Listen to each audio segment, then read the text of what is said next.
I am the Tofu Golem. Please enjoy the video. In this video, I will show how to get Prowler Stash, easy method. Start by locating spawn zones near warehouses and rooftops, then plan a quiet approach and bring bait to lure prowlers.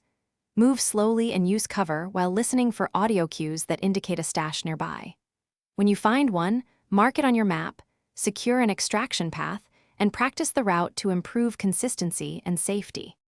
Gather gear and plan your route before approaching prowler territory to minimize surprises and time exposed.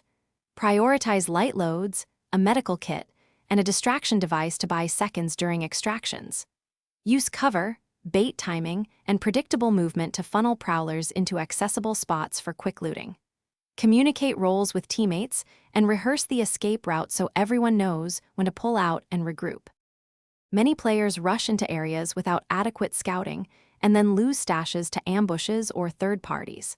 Carry only high-value, quick-release items to speed up extraction and keep mobility high during escapes. Don't chase every noise. Instead, follow stash signals and map objectives that increase your success rate. If an attempt goes wrong, reset and conserve resources, then try the route again when conditions are better.